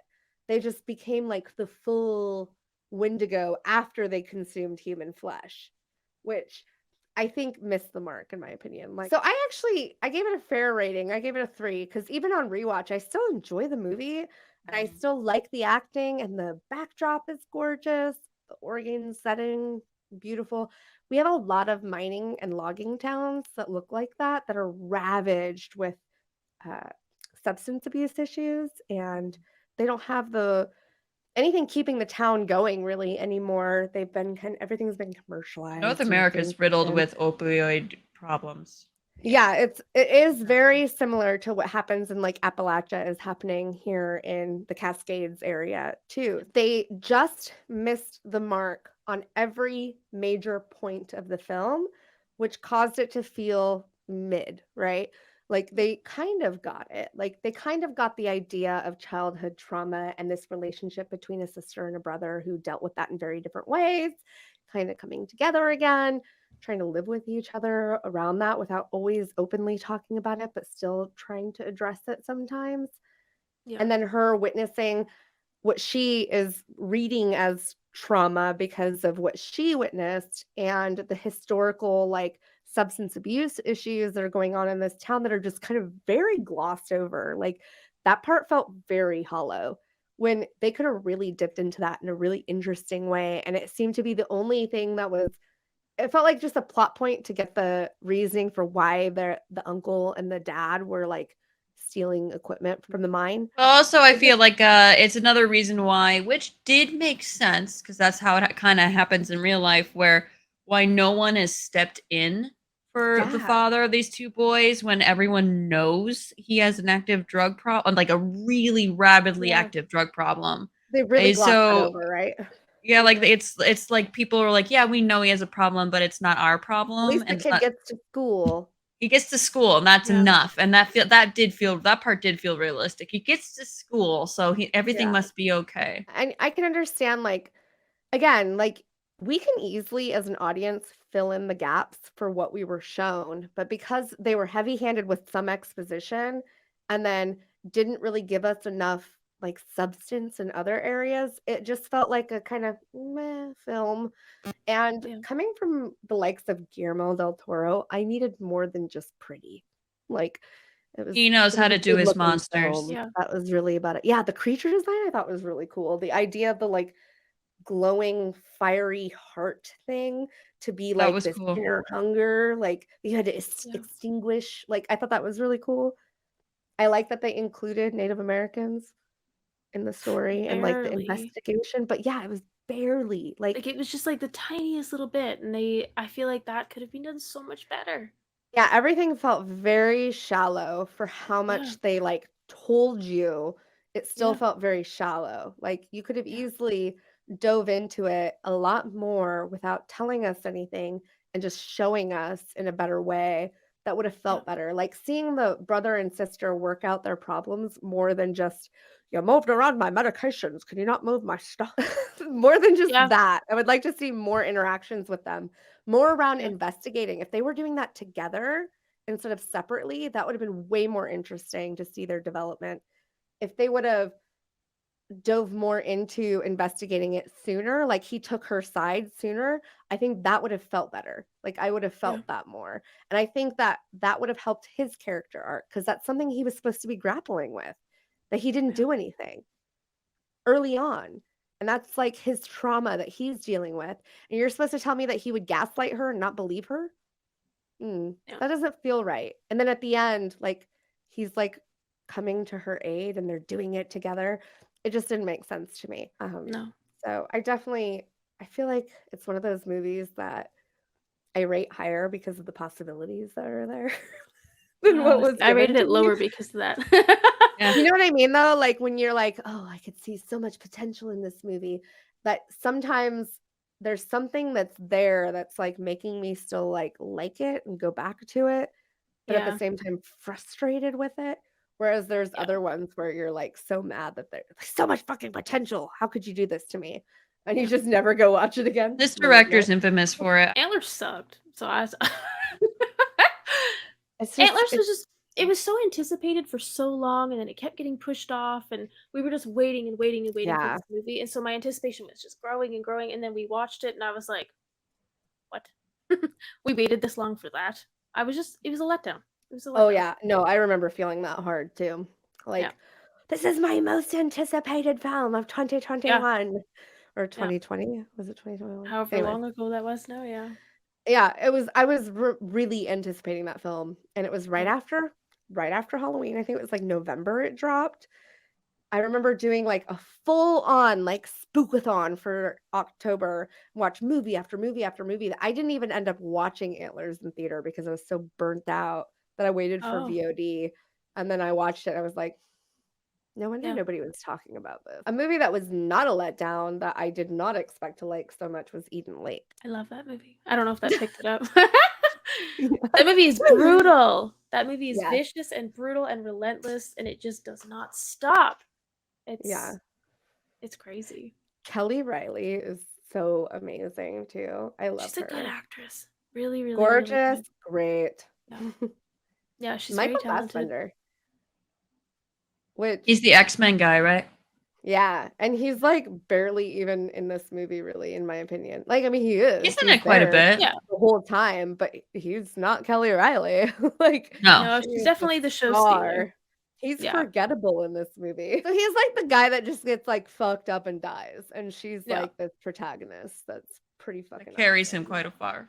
But you also don't Yeah. expect the kids in this movie to be the villains, because when I watched it, like, I mean, they were little shits and they were starting a lot of stuff immediately, but you didn't expect them to take them as far as they did, being as young as they were. Like, they are just kind of- savages. Yeah, that's kind of one of the most realistic things about it, though. Kids are I fucking didn't think it was assholes, realistic and at they all. they egg each other on. This is Yeah, one but thing not I to To hate that do that, point. though? Oh, Not they to would. that Oh, point. totally. Kids They are stupid. straight up stabbed him.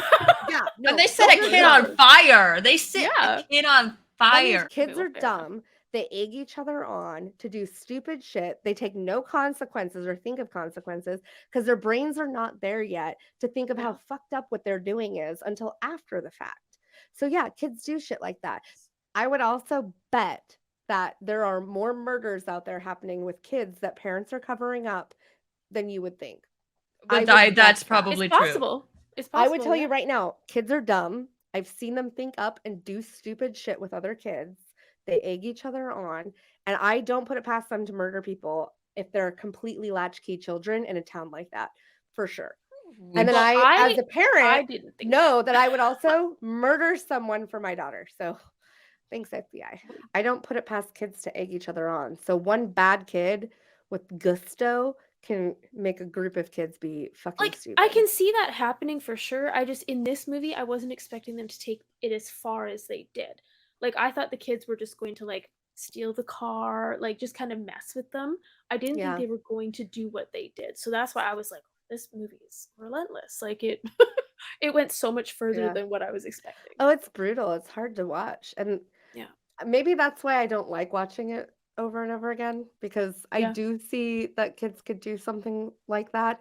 And it does Yeah. take one kid with bad morals or abusive household who has a gray idea of morals and boundaries to Yeah. like kickstart, be the catalyst of it. But I know that kids are dumb and they take into peer pressure very easily, and they Yeah. lose control quickly.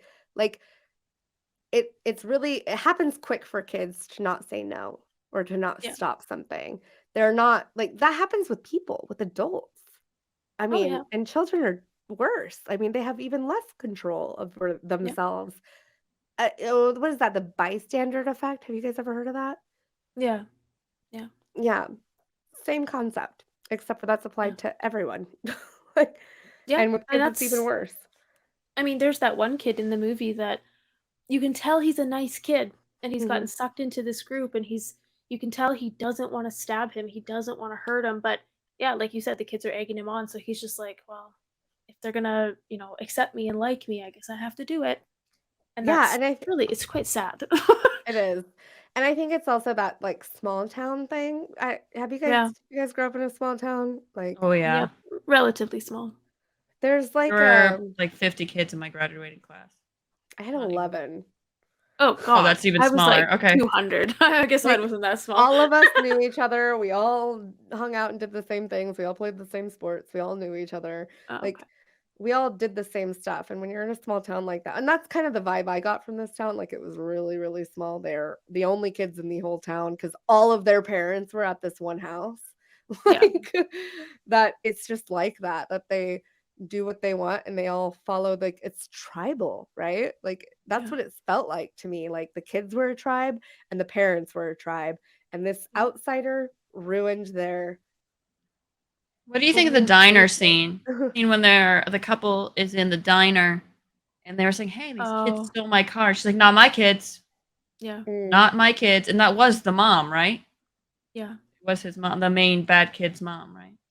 Well, because she didn't want to believe that her kids were the little demons doing this. Like she was just like, absolutely not. My kids are perfect. And they weren't even accusing anybody's kids. They're just saying, "Hey, these kids took our car."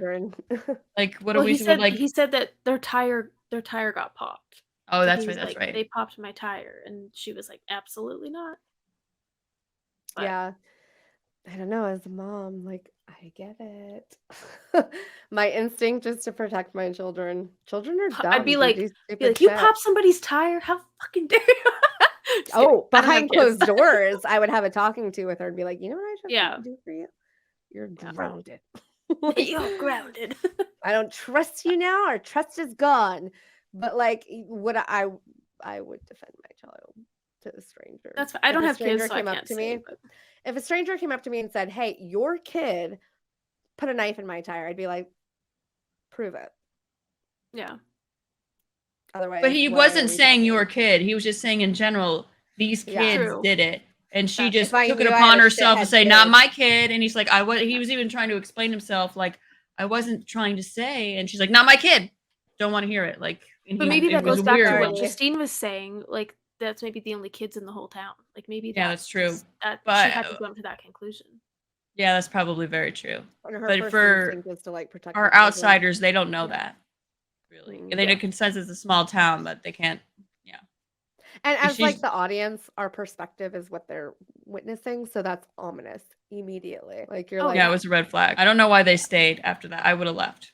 That was they had made so many bad decisions. Like I was like, they could have gotten away so many times, and then they would go back, and then like it The drove me biggest nuts. mistake is when they confronted the teens. Yeah, And that's when the whole absolutely. incident happened with the dog. They shouldn't have Yeah. confronted them at all. That was so dumb. I feel like Did it's he so really think he was realistic going to because, convince them to give his car back? Did he really think that he was going to? Well, again, adults really feel like that kids just owe them something too, or like because I'm an adult and you're a kid, you should To be fair, they listen. did owe him his car back, but they're Yeah, it teenagers was and his they're car. Yeah. But that's what I'm saying. The expectation is like, obviously, this kid has to do what I say and give me my car back. So, like, Right. looking at the movie as an audience, you're hearing the ominous score, the weird tension building going on. In real life, like, those seem like normal choices. Like, why would I be afraid of a bunch of kids? Like, why would I worry? Like, okay, these kids are being stupid. They're egging each other on. They're being assholes. Give me my fucking car before I beat your ass because you're a child. Yeah, They're they not probably like, didn't realize that they were gonna get stabbed by them. yeah, you would not look at a child or a teenager because again, even teens are. We look at them as children. They're children, and you don't look at them and think, "Oh, you're a scary child who stole my car keys." I don't know that if I saw, let's say, some 8-year-olds doing something like they're not supposed to, vandalism or whatever, if I felt like for some reason as an adult in society I needed to say, "Hey, quit that," Yeah. they would probably, like, "Oh no, an adult, not all, but generally, around 8, they'd be like, "Okay, an adult's here, let's just get out of here." But that a what they do in teenager, the they're just gonna be like, "What do you think you're gonna do, lady?" Yeah, They're just exactly. like, it's not. They're not gonna take me seriously. No. No, a teenager, no. No. A Lonely Place to Die was a movie that was like just on like, oh, I don't even remember. It was just on one of those. I might have been Netflix or Hulu or something, and I'd never heard of it. Just happened to watched it watch on it because there was Shudder. nothing else to watch. Oh, I think it's on Shudder now. Yeah, it's on Shudder and It's on Shudder now. AMC I that's how I watched it. Yeah, but I mean, like this was a couple years ago. Oh, okay. Like quite a few years ago, I watched it, and it stuck with me. Like the whole plot. It was one of those movies where like I watched it randomly, had never heard of it, never heard of it again. Hear about people talk about it. It was one of those movies that I never heard people talk about until again recently because I swear my phone is listening or something. It was really bizarre. Nobody talks about this movie ever. No. Ever. I had never And even I'm like, heard of it until you brought oh it my up. god, Hadn't you either. guys, there's this movie that has a really cool plot that I always think about randomly. Where I'm like, Yeah. oh, you remember that movie with the rock climbers? It's like Cliffhanger, except for human trafficking. Like, Yeah. it's like a really weird plot. Like, who would expect to like watch a movie about some rock climbers who discover a pipe in the ground and hear a voice on the wind? Like, Yeah. it's just a cool plot, and I really liked it, and it stuck with me for a long time. This movie has terrible ratings: 2.5 stars, 2 stars. I am Because the of the only ending. one who gave it 3.5 Yeah. stars. I think one person gave it 4 stars. 2 people gave it 4 stars. Like, not a lot of people rate this movie well. So it's not like a movie that you gave it 2 stars. Yeah. Two It's and a half not- maybe. It's Yeah, not like I'm around a 2. it's not like a mind-blowing film. It's just It's not about that. That's not the problem for me. It was I don't know about Crystal, but for me, it was the ending. The found it hitman kinda stuff, he's a powerful man than Croatia. Yeah, I didn't like that. It was like a whole different movie. Yeah, like when they were in the woods and they were rock climbing and like the guy fell and then she got shot in the head and she fell in the river and I was like, oh, like there's like a lot of action and stuff, but then it just got like Once went they on, got like, to a roller town, coaster. Yeah, the town. it- Once they hit the town, I was out. I was I was so out. lost out of that. Yeah. I agree with that because the parts that Yeah. I remembered the most were like in the woods. When first of all, the moment that they like hear the voice on the wind, I don't know why, but I love that scene so much because they believe each other. Like Yeah. nobody's gaslighting the other, saying, "Oh, it's just the wind. You're crazy." They're all just like, "Oh, I hear I it hear too." it. Like Yeah. like they all like jump in to like understand what the person's going through. And I like that. I like that. Of all happens, the 'cause it movies doesn't we've usually watched happen. this week of groups of friends or couples going to the woods, this was the most well-adjusted group. True. Yeah. Absolutely. Yeah. The boyfriend was a little goofball, but He he's was played fine that though. Ed Sleers or whatever. He was just like a doofy dude. Like, but yeah, he was fine. I liked that moment. And like when they find the pipe and like all of a sudden they hear the girl talking in it, that's like really intense. Like that was a really good setup and creepy, and like finding that in the middle of nowhere like that is really And the neat. implications of it. Yeah. Right. And Really like dark. I feel like they could have gone a better direction with it. I agree with you guys. Yeah. Like the whole like hip like powerful man and this is like a Yeah. rich kid that if they would have just made it like they traffic girls and that would have been it. Like Yeah. That would have been there was enough a- for me. The whole they would have found kidnapping a thing whole didn't bunch make of them. sense. Oh, I'm that not would have saying been it doesn't intense. happen, but that not Like like ransom. It was trafficking. too much. Ransom Too much. business. Yeah. Like the more Yeah. once it started losing me the more we saw the adversaries, those two hunters, whatever they are, that are Yeah. trying to get the girl back. And then it incrementally got worse. It would have been cool if we just really never saw, but knew someone was out there trying to get the girl back, you know, Yeah. or something. Exactly. Oh yeah, when she like gets to the guy that fell and then she looks at the rope and she's like, it was cut. Like Yeah. I thought the whole movie was going to be like that, and Yeah. I'm like, ooh, this is Me really too. good, and then it just lost me.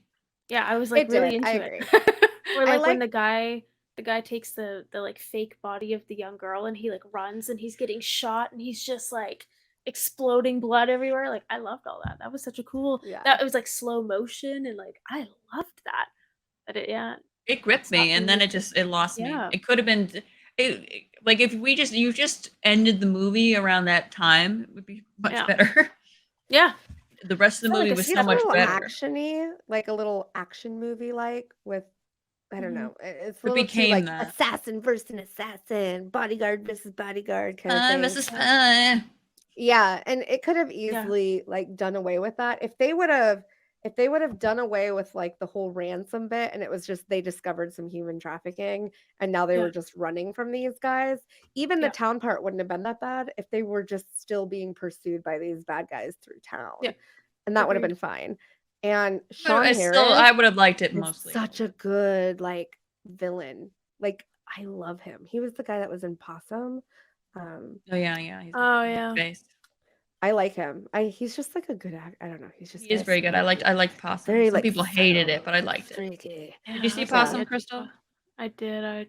I still don't know how I feel about that movie. Visually, it's freaky. It's visually the, just like- wild. Yeah. The big thing, I want to like make one for Halloween and like put it on my Oh, friend. it's so good. It's He's got like, like the tarantula legs, but they're not tarantula legs. Mhm. They're more like wolf spider legs. Like Yeah. kind of Ooh, hairy.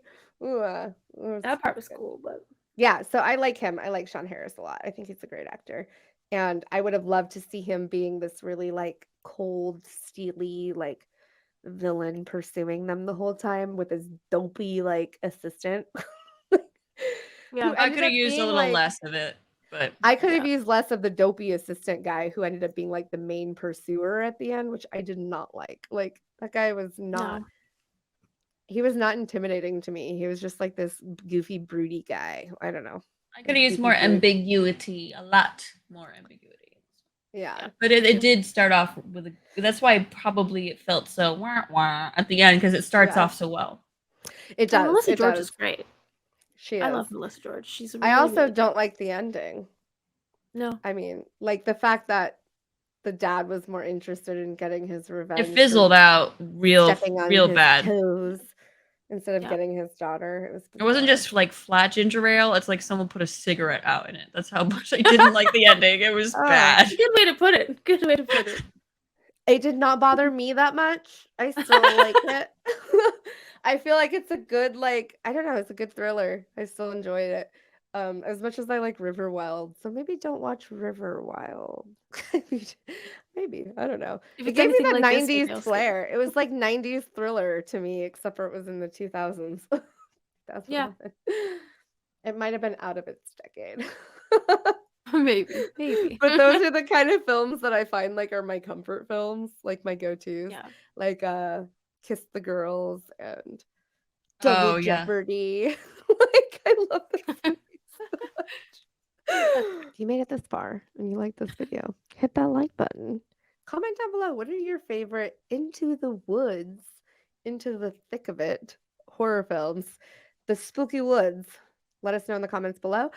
Did we miss any of your favorites? We're not talking about the Evil Deads. Just chill. We will. We'll We'll cover get their those. special, the special, They get their They own get their own episode. Yeah. our special Sauvignon. We need a Yeah. special attention. Yeah. And hit up our Discord. Links are down below. Until next time. Bye. Bye-bye. Oh boy.